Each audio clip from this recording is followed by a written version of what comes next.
Okay, so it's like 4 a.m. here. I'm tired, but can't sleep. I'm sure a lot of you know how that is. Now, something that I wanted to touch on was the fact that around here there are a lot of farmland type areas. There's some cities around here. There are small towns.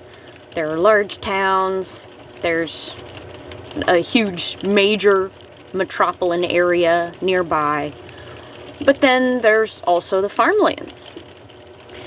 And now I completely believe in supporting your local farmers. I definitely believe in that. Now, unfortunately, there are a lot of farmers out there who have been doing it for centuries, millennia, whatever, not them themselves, obviously, but through family and stuff, where their whole family have been farmers since the beginning of their generation coming to this area, kind of thing.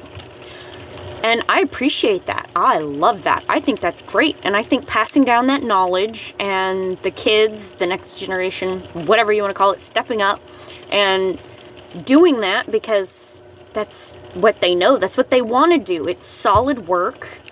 You know, you're gaining so much, you know, and you learn so much about the world around you through something so, I don't want to say simple because it's not simple, but there's something that, you know, most people wouldn't think of as a viable job. Because a lot of people just don't give a flying rat's ass. Unfortunately, there are a lot of farmers now, whether it's because they bought into the farm or whether they, the original family didn't have any descendants, so somebody came in and said, ooh, I'll buy that from you. I've noticed, at least in this area, and a few other areas I've been where there's farmland, everywhere that I've been where there's farmland, there's usually, like, I'll be generous and say 6 or 7 out of 10 that have no mother fluffing clue what in the bloody hell they're doing. And it drives me nuts. Because, for instance, there's a video that, you know, one of the city gals that pretends to be a cowgirl, kind of local girl, she's probably never worked a day in her life. She was born with a silver spoon in her mouth, and there's nothing wrong with that. That comes with its own hardships. Everything is difficult in its own effing way. Nobody's life is more or less difficult than anyone else's. We've all got it difficult, okay? It's called being alive. Get over it. You know, figure out your own shit before you start ripping on other people. You know, you don't know what that person's been through. So, back to the point of, she posted this video, well, she re-uploaded a video from somebody else, and it was this farmer guy, and, you know, I've known older people. Matter of fact, there's a local farmer nearby that he's an older gentleman, and he is a mother fluffing, just,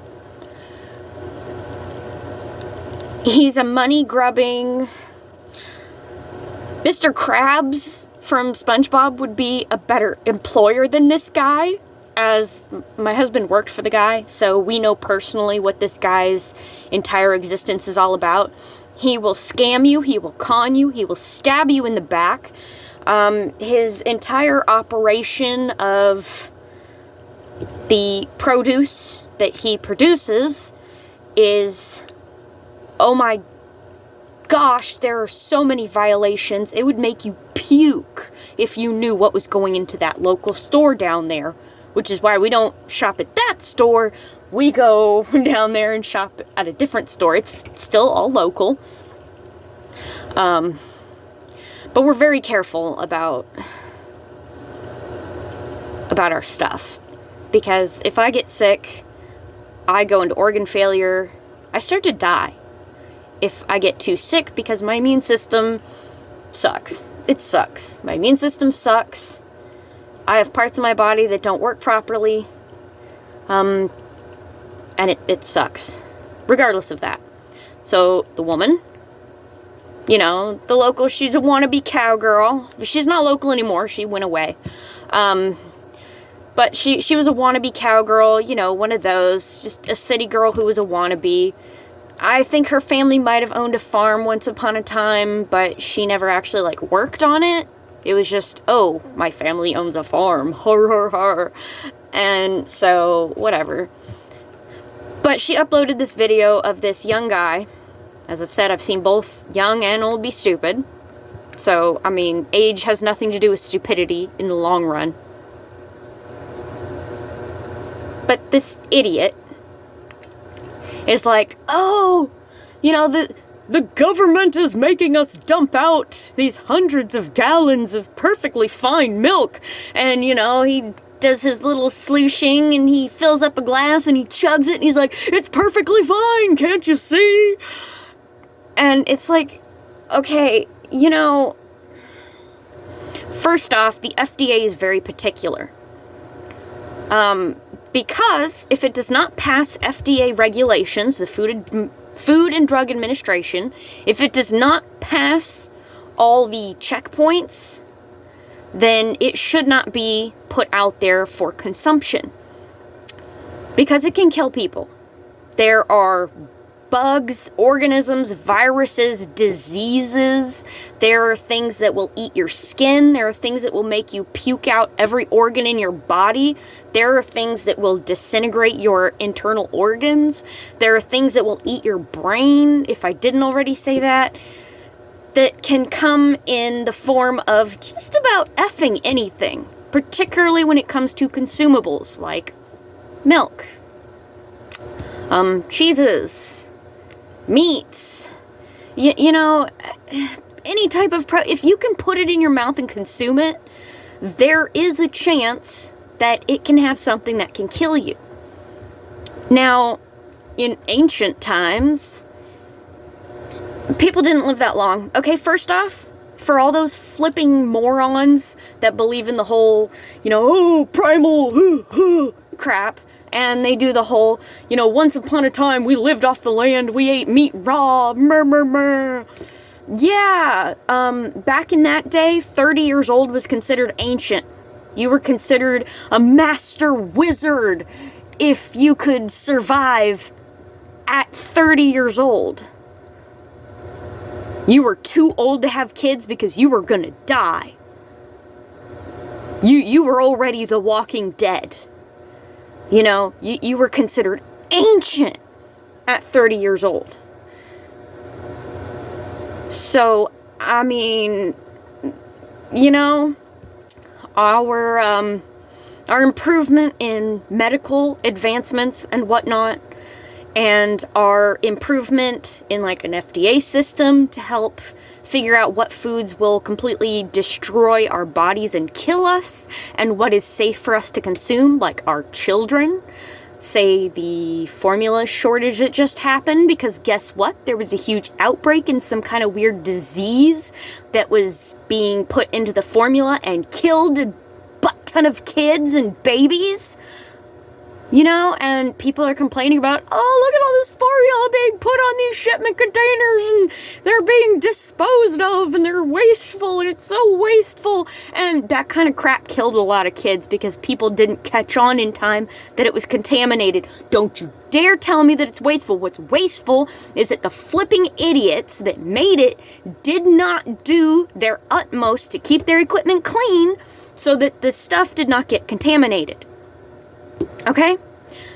Now, the FDA, I don't completely agree with everything everybody does. Everybody screws up.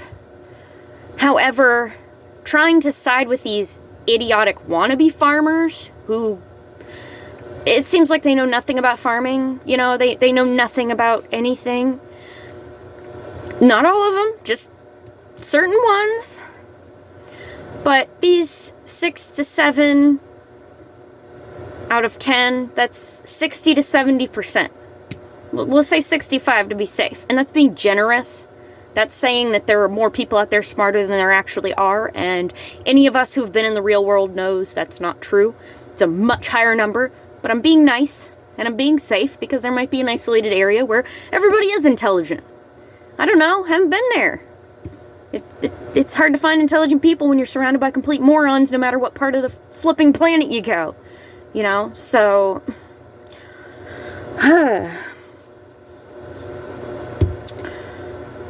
So, if you see people talking about, oh, the government is wasting all this perfectly good stuff. No, they're not. They're keeping us safe.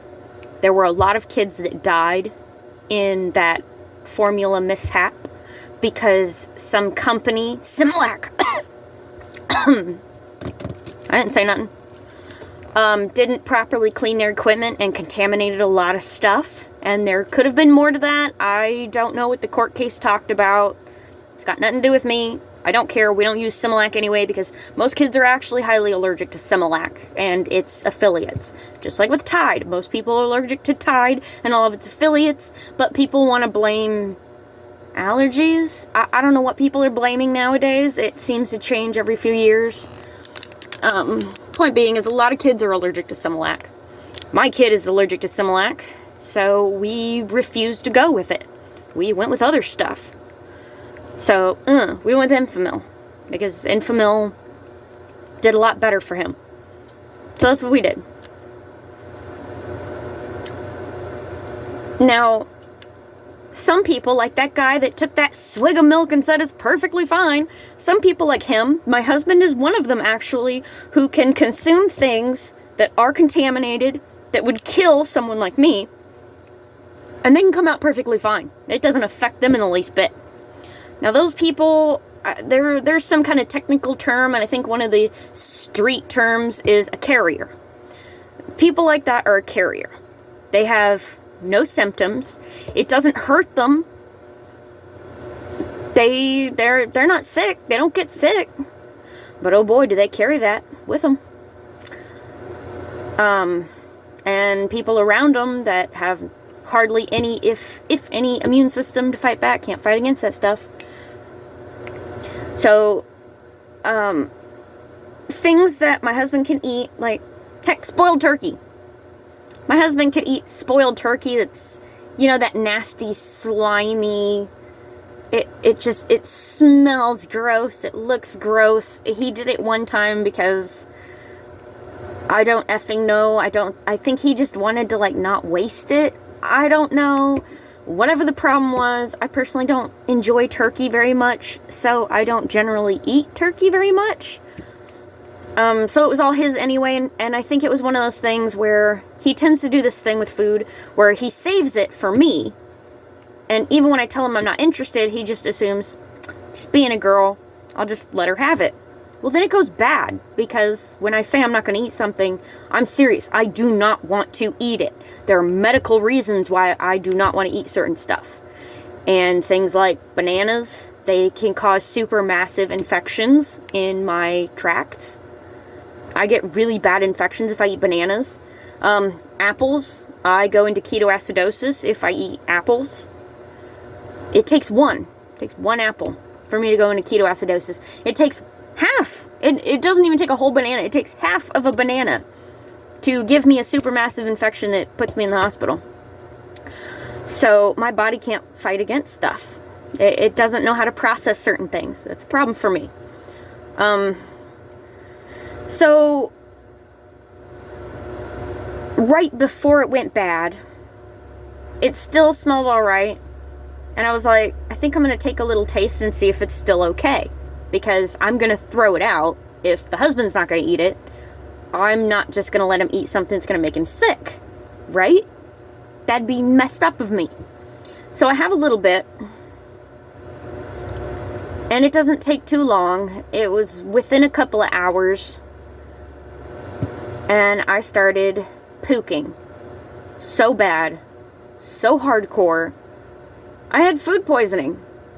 I ended up in the hospital. I didn't get a chance to throw the turkey away because I was that effing sick. I couldn't move. I blacked out. I actually woke up in the hospital several days later because my body couldn't deal with it. My husband ate nearly half of it after it had already gone, all gnarly. He was perfectly fine. What the fuck? Like, you know, it kind of bugs me a little bit that he was perfectly fine. Not me. I was in the hospital food poisoning off of taking a couple of bites. Like, I don't even think it was more than one bite. It might have only been one arfing bite. Point being, people are different. Now, things such as, like, the food bank. The food bank is one thing. I cannot eat food from the food bank because most of the time it has gone past its best sell-by date or whatever. Most of the time that stuff is expired. Things like oats and rice are actually non-filtered. So there are bits of, like, plastic and glass, and there's some other stuff that we've found in there. And it's just the fact that it's been unfiltered. Nobody filtered it. They harvested it, they shoved it into these machines, they shoved it into bags, and they didn't take time to filter it. Which is why it was not possible for the store to sell. Just let that sink in. The food bank will take donations. However, they also take stuff from the local farms and people that can get their hands on stuff that are not FDA approved to be sold in the store. It can kill you. Not everybody, obviously. People like me. It will kill people like me. Some children. Actually, a lot of children. Not a lot of children have, like, super hyped up immune systems yet because they're still figuring it out. Now, for some reason, thank goodness, our son has the immune system of my husband. He can friggin' shove anything in his mouth and he seems to be okay. And I hope he stays that way. I hope he never has my problems. I've never been that way. I get sick off the tiniest thing. It's always been that way. I've always been that way. Oh well. But like the sell-by date, for most people, if you are a healthy person, if you have a great immune system, if you don't get sick often, you should know your own body. You know, the type of things that make you sick. But yes, like for my husband, the best buy or sell by or whatever date on stuff is not when it expires. It's just when the FDA says, okay, now past this point, it is no longer FDA approved. Now, here's a tip. If you eat out of a can that has the best sell whatever by date of 2 days ago, you happen to get sick, there's nothing you can do. You can't sue that company. They put that on there. The FDA specifically said anytime after this date, it could potentially hurt to kill you. It's a possibility with everything. Everything. Doesn't mean it's gonna. Now, if you eat it before that date and it makes you sick, then you can legally, sue the companies and stuff. Of course, you gotta have proof. You have to have the can or whatever, yada yada. There's a whole bunch of stipulations, but when it comes right down to the very nitty gritty, itty bitty wire line of things, that's the way it is. That best by date, the sell by date, is the date of when the FDA says it is good until then. After this, we don't know. We don't know. It could go bad before then. Like, if a can gets a dent, there's, botulism is a thing. It's real. There's a whole chemical reaction in the can that happens. It can kill you.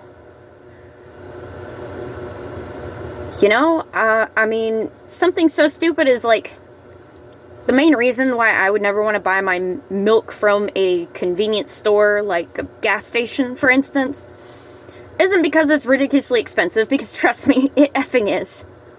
But because I've noticed, my husband's worked in several gas stations.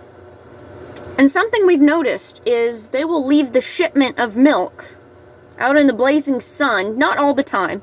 It's usually when this one psycho bitch was working. We all have one. Every business has a psycho bitch, by the way. But this one lazy ass psycho bitch would wander off to smoke and drink on the clock, leave the only other person working there at the register not able to move because it's a busy place. These places that we work at were along the Canadian border. So, we got Canadians coming and going all hours of the day and night. You can't leave the register alone. That is a very legal thing. You cannot do it. It is not legal. You do it, you're in trouble. You are in so much arfing trouble, it's not even funny. Now, stupid phone, would you stay in place? Now, what this woman did was, and she did it a lot. Every time she was working, she did it. Which was like 4 or 5 days a week. Every time a shipment of milk or butter, if it had to be refrigerated or put in the freezer, she'd just leave it out there in the sun on the pallets for hours on end until she finally let the other person go for break to put the stuff up.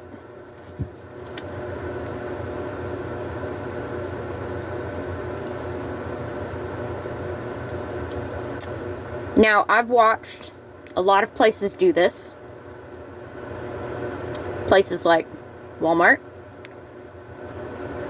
Food Pavilion, just to name 2, mind you.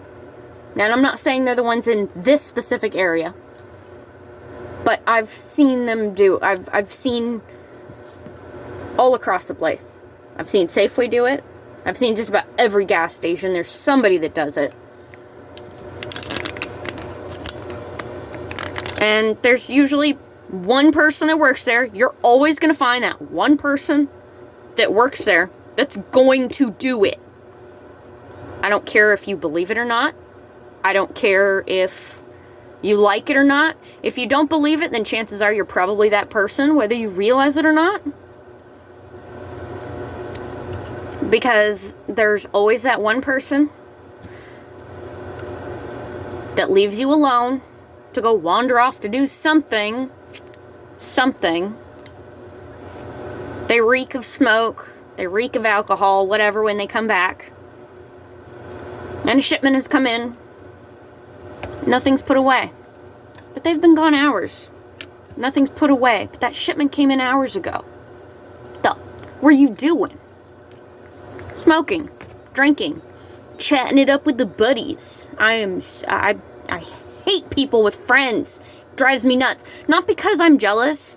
I'm glad I don't have... I feel like I am the luckiest person in the world to not have friends. Because I don't have to deal with the bogged down, weighted bullshit that their lives come with.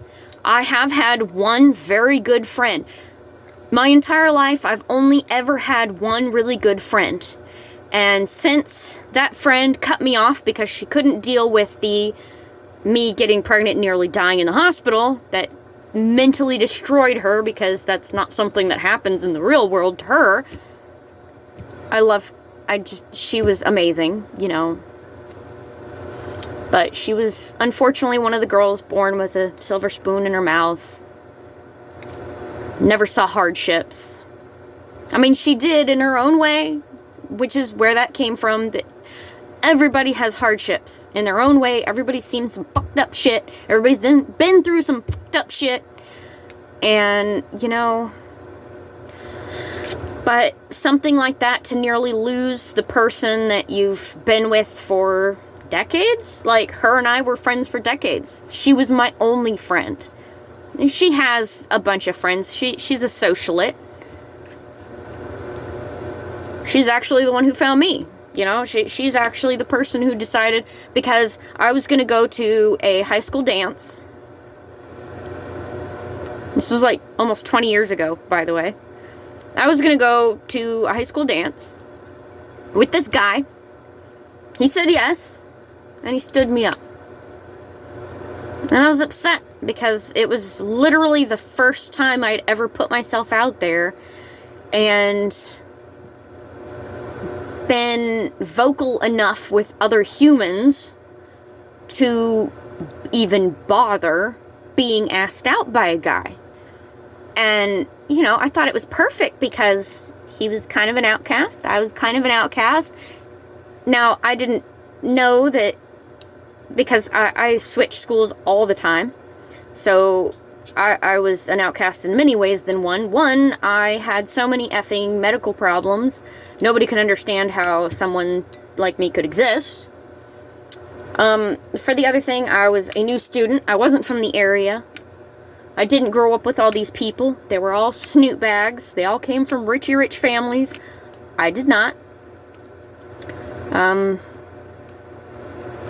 And at the dance, I realized, wow, I got stood up. Real great of ya. Casper the Friendly Ghost. That was his actual name, by the way. And my bestest best friend came out of nowhere, and she was like the beautiful shining princess on a beautiful shining horse doing side saddle that just stepped in, swept me off my feet, and showed me that, you know what? Fluff everybody. Let's just have a good time. And we've been friends ever since, until recently. We did everything together. You know, we were the kind of people that we'd hang out and we'd just look at each other and somehow we'd break up laughing. And our laughter was so contagious that one of us laughing would make the other one laugh. And we'd barely catch our breath before, oh my God, that was so funny, and we'd start laughing again. It was great. She's the only person that I've really ever done that with, I think. Actually, yeah. Maybe my sister. My little sister, maybe.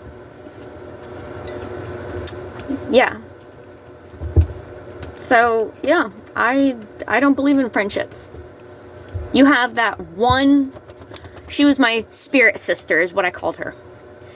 And I believe you have spirit sisters, spirit brothers, stuff like that. But I don't believe you have friends. Friends, that's not really a concept to me. That doesn't... From what I've seen of people in their friendships, it's give me, give me, give me. Oh, you need help? See ya. That's what I've seen friends do left and right. It's one-sided. One person is giving all. One person is taking it all. And when the shit needs to be flipped, one disappears. It's kind of what happened with me and her is I was there for her through everything. Now, she was there for me through everything. We were really close-knit, but I think it was just that last straw of I almost just lost my best friend kind of thing. Which, I don't even think I'm a best friend. I don't think I was ever a best friend to her. I think I was just a friend. Which is part of what kind of hurt me. Whatever. I'm getting off track.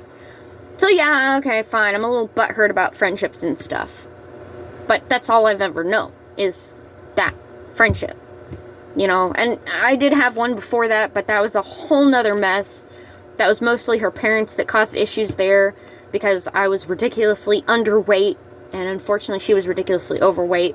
And her parents constantly tried to shove the, you know, well, your friend's skinny, why can't you? Your friend stopped eating, why can't you? And it's like, I'm not skinny because I want to be skinny. I'm skinny because my disease keeps me throwing everything up. You know, my disease will not let me gain weight. Like, I've tried. It's unhealthy. I'm not skinny, you know, I'm not a good skinny. Or back then, I wasn't a good skinny. I was a dangerous, like, not really anorexic. I had the right weight where I needed it. It was proper, yada yada. But if it's just, it was not on purpose. You know, I didn't like it. And her and I both hated the fact that her parents kept doing that to her. And we were very young. We were in elementary school. So it was really hard because we had to grow up. And the last straw was me joining her to support her for her wanting to do cheerleading. which I thought she was great. She was amazing at it. It's not like she was grotesquely overweight. She was just a little overweight. You know, she wasn't the perfect ideal weight according to doctors, which they flip their minds all the time. So honestly, who gives a crap what doctors think about your weight? Because they change their mind constantly about what's proper. They're flipping annoying as all hell. But beyond that, I went to support her and everything, and I will never forget what happened when her friends, quote unquote, you know, the other cheerleaders, they weren't friends of hers by the way they talked. When these other cheerleaders walked up to her and, you know, she's doing all this stuff, she did it all perfect, she did it all right. I could never do anything like that. There's no way in hell anybody's getting my feet off this ground any higher than a fucking chair. I'm not doing it. So, you know, me and cheerleading is not going to be a thing. Plus, I was sick all the time. I was in the hospital all the time. So there was no way in hell I was doing any kind of, like, tournaments or whatever in the fluff they do. Or games. Or I don't give a what they do. You know, it's not my jam. She wanted it to be her jam. That's why I was there to support her. And her friends came, or the kids came up. And they were like, well, hey, what about your skinny friend? She'd make a great cheerleader. Like, she's got the body for it. You really don't. We want her, not you. And I was just like, you guys. You all. Like, what the fuck is wrong with you? Like, she was amazing. You're gonna rip on her like that? In front of her to her face? Like, wow. Bunch of little punk-ass bastards, if you ask me. And it's not like the area was like, oh, we're so great, we're so cool, we win championships all the time. These were, like, it was a very low-income area kind of thing, where everybody was struggling for everything. You know? So, you know, in movies where the rundown poor kid area is where all the nice people come from? That is such a... All kids are nasty. They come from rich areas, they're snot bags. They come from low-end areas, they act like snot bags. They're all snot bags. Like, you know? Just, everybody just has a stuck-up side. And it comes out, especially in kids, especially in teenagers and young adults, and from what I've seen, up into the elderly. Like, you know, young people aren't getting snotty because we're just snotty. Or they're just snotty. You know, younger people are getting snotty because the older generations are snotty. Always been snotty. And guess what? Y'all don't like the younger generations because it's a mirror. They're a reflection of you. They're a reflection of your parents, and you hate it because you hate yourself. Same thing with the younger generations. You hate older generations and see them as being snotty snoot bags, and they're horrible people, and they're stuck in the blank era. And you know what? You know why? Because that's you. You're stuck in your own personal era, and, you know, your own generation, and you've got your own nostalgic problems, and you're a stuck-up little bastard. You all are. Age has nothing to do with it. You all are. Everyone is. I can be stuck up too. Everybody can. It's part of existing. It's also part of growing up. Most kids hit an area where they're just stuck up little punks. Some grow out of it. Not many grow out of it. Most, unfortunately, grow up to be stuck up little fucking bitches. Stuck up little fucking brats. And it's sad. But blaming new generations for the attitude? Yeah, that's not okay. You know why? Because we got our, younger generations got their attitude from the older generations. Like, the younger generations are what you make them. You made them into what they are. If you don't like what the younger generation is, then maybe you should have done something different. You know? Maybe you should have, I don't know, paid attention to your kids. Because guess what? Now they're raising little bastards. Your kids are now becoming you. And yeah, you hate them because guess what? You hate yourself. Gotten way off topic again. Started off talking about the whole farmers thing and how, you know, the FDA and this and that. Now I'm getting into the whole friendship thing, and now I'm running my mouth off about generational crap again because it keeps popping up, you know? Back to supply and demand. I looked it up once because I was curious what this hype was. Now it won't leave me alone.